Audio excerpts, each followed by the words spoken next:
ನಮಸ್ಕಾರ, welcome back to my channel. ಎಲ್ಲರೂ ಹೇಗಿದ್ದೀರಾ? ಐ ಹೋಪ್ ಎಲ್ಲರೂ ಚೆನ್ನಾಗಿದ್ದೀರಾ ಅನ್ಕೊತೀನಿ. ಬನ್ನಿ ಇವತ್ತು ಈವ್ನಿಂಗ್ ಸ್ನ್ಯಾಕ್ಸ್ಗೆ ಹೆಲ್ದಿ ಮತ್ತು ಸೂಪರ್ ಟೇಸ್ಟಿಯಾದಂತಹ ಮಸಾಲ ಪಾಪಡ್ ಮಾಡುವ ವಿಧಾನವನ್ನು ತೋರಿಸ್ತೀನಿ. ಸಿಂಪಲ್ ರೆಸಿಪಿ, ಈಸಿ ವೇಯಲ್ಲಿ ಮಾಡ್ಬೋದು. ಚಿಕ್ಕ ಮಕ್ಕಳು ಕೂಡ ಮಾಡ್ತಾರೆ, ಬಟ್ ಟೇಸ್ಟ್ ಮಾತ್ರ ಆಸಮ್ ಆಗಿರುತ್ತೆ. ಬನ್ನಿ ಇವಾಗ ಮಾಡೋ ವಿಧಾನ ನೋಡ್ಕೊಂಡು ಬರೋಣ. ನಾನು ಗ್ಯಾಸ್ ಮೇಲೆ ಒಂದು ಪಾತ್ರೆ ಇಟ್ಕೊಂಡು, ಅಂದರೆ ಹಂಚಿಟ್ಕೊಂಡಿದ್ದೀನಿ. ನೀವು ಎಣ್ಣೆ ಇಟ್ಕೊಂಡು ಡೀಪ್ ಫ್ರೈ ಮಾಡ್ಕೊಳ್ಬೋದು. ಡೀಪ್ ಫ್ರೈ ಮಾಡೋಕ್ಕೆ ಹೋದರೆ ಅದು ಎಲ್ಲಿ ಮುದ್ದೆ ಆಗಿಬಿಡುತ್ತಾ ಅನ್ನೋದಕ್ಕೋಸ್ಕರ ನಾನು ಅದನ್ನು ತವಾದಲ್ಲಿ ಎಣ್ಣೆ ಹಾಕಿಬಿಟ್ಟು ನಾನು ಫ್ರೈ ಮಾಡ್ಕೊಳ್ತಾ ಇದ್ದೀನಿ. ಸೊ ನೀವು ಕೂಡ ಇದೇ ರೀತಿ ಟ್ರೈ ಮಾಡಿ ಹೇಗೆ ಬಂತು ಅಂತ ಕಮೆಂಟ್ ಮೂಲಕ ತಿಳಿಸೋದನ್ನು ಮರಿಬೇಡಿ.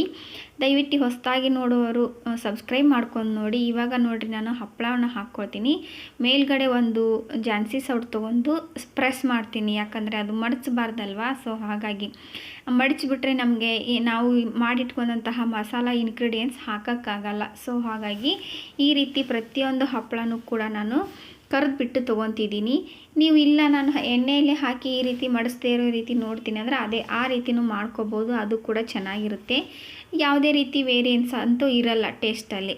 ಸೊ ಇವಾಗ ಇದೇ ರೀತಿ ಎಲ್ಲವನ್ನು ಮಾಡಿ ತೊಗೊಂಡು ಒಂದು ಪ್ಲೇಟಿಗೆ ಇಟ್ಕೊಂಡು ಇದಕ್ಕೆ ಯಾವ್ಯಾವೆಲ್ಲ ಮಸಾಲವನ್ನು ಹಾಕಬೇಕಂತ ನೋಡೋಣ ಬನ್ನಿ.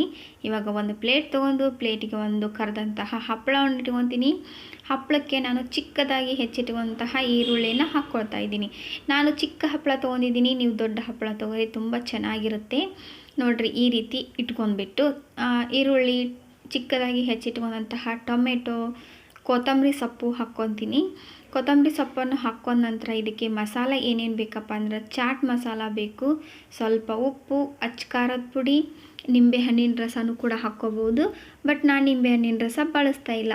ನಾನಿಲ್ಲಿ ಕೇವಲ ಅಚ್ಕಾರದ ಪುಡಿ ಮತ್ತು ಚಾಟ್ ಮಸಾಲ, ಸ್ವಲ್ಪ ಮಸಾಲ, ಉಪ್ಪು, ಖಾರ ಇಷ್ಟೇ ಹಾಕ್ತಾಯಿದ್ದೀನಿ. ನೋಡಿರಿ, ಇವಾಗ ಟೊಮೆಟೊ, ಈರುಳ್ಳಿ ಹಾಕ್ಕೊಂಡಾಯಿತು. ಕೊತ್ತಂಬರಿ ಸೊಪ್ಪನ್ನು ಹಾಕ್ಕೊಂಡು ಸೇವ್ ಹಾಕ್ಕೊಳ್ತಾ ಇದ್ದೀನಿ. ಮೇಲೆ ದಪ್ಪ ಸೇವ್ ಇದೆ ನಮ್ಮ ಮನೆಯಲ್ಲಿ, ಅದನ್ನು ಹಾಕ್ಕೊಂಡಿದ್ದೀನಿ. ನಿಮ್ಮ ಮನೆಯಲ್ಲಿ ಯಾವ ಸೇವ್ ಇರುತ್ತೋ ಅದನ್ನು ಹಾಕ್ಕೊರಿ. ಟೇಸ್ಟ್ ಮಾತ್ರ ಸಖತ್ತಾಗಿರುತ್ತೆ. ನೀವು ಒಮ್ಮೆ ಟ್ರೈ ಮಾಡಿಬಿಟ್ಟು ಹೆಂಗೆ ಬಂತು ಅಂತ ನೋಡಿ ನನಗೆ ಕಮೆಂಟ್ ಮಾಡಿ. ಒಂದು ಪಿಂಚಷ್ಟು ಸ್ವಲ್ಪ ಚಿಟಿಗೆಯಷ್ಟು ಉಪ್ಪನ್ನು ಹಾಕ್ಕೊಳ್ತಾ ಇದ್ದೀನಿ. ಒಂದು ಚಿಟಿಗೆಯಷ್ಟು ಚಾಟ್ ಮಸಾಲವನ್ನು ಹಾಕ್ಕೊಳ್ತೀನಿ. ನೋಡಿರಿ, ಚಾಟ್ ಮಸಾಲವನ್ನು ಹಾಕ್ಕೊಳ್ತೀನಿ. ಒಂದು ಚಿಟಿಕೆಯಷ್ಟು ಮಸಾಲವನ್ನು ಹಾಕ್ಕೊಳ್ತೀನಿ. ಮತ್ತು ಒಂದು ಚಿಟಿಕೆಯಷ್ಟು ಖಾರದ ಪೌಡರನ್ನು ಹಾಕ್ಕೊಂಡ್ರೆ ನಮ್ಮದು ಸೂಪರ್ ಟೇಸ್ಟಿಯಾದಂತಹ ಈವ್ನಿಂಗ್ ಸ್ನ್ಯಾಕ್ಸ್ ರೆಡಿ ಆಗುತ್ತೆ. ತುಂಬ ಅಂದರೆ ತುಂಬ ಚೆನ್ನಾಗಿರುತ್ತೆ. ನೀವು ಟ್ರೈ ಮಾಡಿಲ್ಲ ಅಂದರೆ ಟ್ರೈ ಮಾಡಿದರೆ ಹೇಗಿದೆ ಅಂತ ಕಮೆಂಟ್ ಮೂಲಕ ತಿಳಿಸಿ. ವಾವ್, ನನಗಂತೂ ತುಂಬ ಅಂದರೆ ತುಂಬ ಇಷ್ಟ ಆಯಿತು ಫ್ರೆಂಡ್ಸ್. ನೀವು ಕೂಡ ಇದೇ ರೀತಿ ಮನೆಯಲ್ಲಿ ಟ್ರೈ ಮಾಡಿ. ಇಲ್ಲಿವರೆಗೂ ಯಾರೆಲ್ಲ ವಿಡಿಯೋವನ್ನು ನೋಡಿದ್ದೀರಾ ಎಲ್ಲರಿಗೂ ಕೂಡ ತುಂಬ ಹೃದಯದ ಧನ್ಯವಾದಗಳು. ಹೀಗೆ ನೋಡಿ ಸಪೋರ್ಟ್ ಮಾಡಿ, ಎಲ್ಲರಲ್ಲಿ ಕಳಕಳಿಯ ವಿನಂತಿ.